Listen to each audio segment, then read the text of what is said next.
Chapter 59. Cooperation in Dishonesty. There is another snare to be avoided which is sometimes very dangerous. It arises from the sins of others. There are others in the house who are dishonest, and who want to make use of you to carry on their designs. If they do not want this, they at least want to get you mixed up in the same kind of business, so that they may not be told of, or because an unquiet conscience gets some consolation in the thought that others are as bad as themselves. No matter what the motive may be that leads them to drag you into their dishonesty, have nothing whatever to do with it. But suppose it is a head servant of the house, one who has the confidence of the master of the house, who carries things as he pleases, and he or she threatens to get you turned out if you do not do as they wish you. Never mind, suffer yourselves to be turned out of the place, but do not steal. Even if it be a child in the family, a brother or a sister of your employer, have nothing to do with their wickedness. If it be a partner in any business in which you are employed who is stealing from his partner and who threatens or coaxes you, give no heed to him. Even if you are threatened with being accused of stealing yourself, or with having slanderous stories set afloat about you by wicked persons, out of spite and malice, do not be moved an inch from the right course. Have nothing to do with their wickedness. God will reward you for all you have to suffer. He will make the right appear in good time, and all your sufferings will be rich crowns of merit for you. Blessed are you when men revile you and persecute you falsely for my sake, and for justice's sake. Rejoice and be exceeding glad, for great shall be your reward in heaven. St. Matthew 5:11.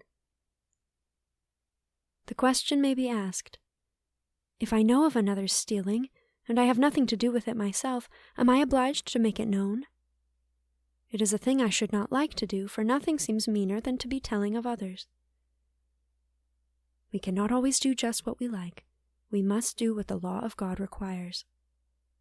As St. Paul says, "But as for me, it is a thing of the least account to be judged by you or by human judgment.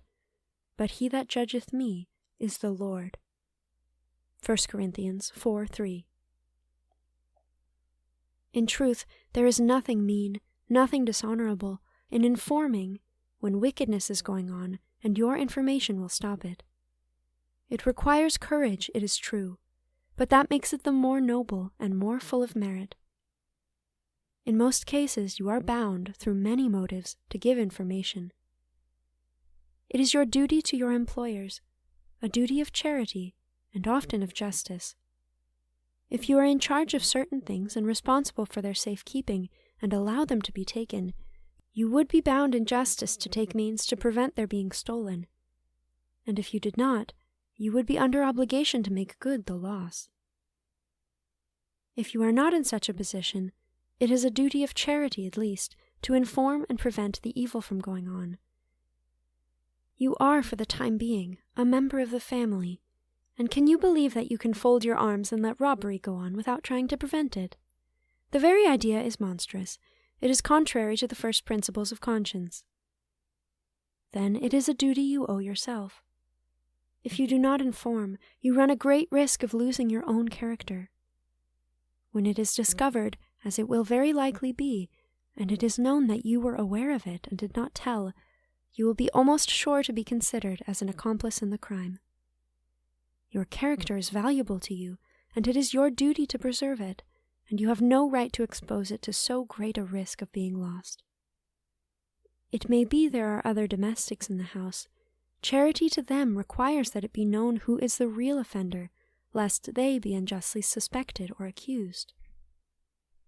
And finally, it is a charity to the dishonest persons.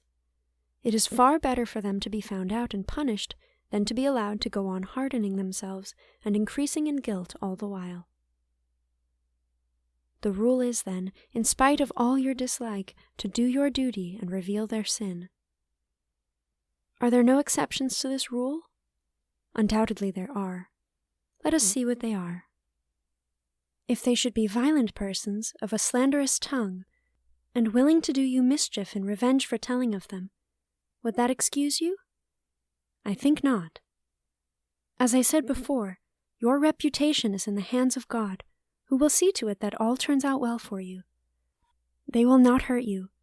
You will come out of such trials like gold purified in the fire, very lovely in the eyes of men for your solid virtue, and in God's all-seeing eye for your faithfulness to Him, though at the cost of some suffering. But suppose your information will do you no good, but only get yourself into trouble. In that case you are not under any obligation to reveal. The other servants in the house may be so much in the confidence of the master or mistress as to be able to throw suspicion off themselves on you, and injure you seriously. No obligation of charity to others can outweigh that of justice to yourself and your own reputation. It is well in such a case to get prudent advice and act upon it.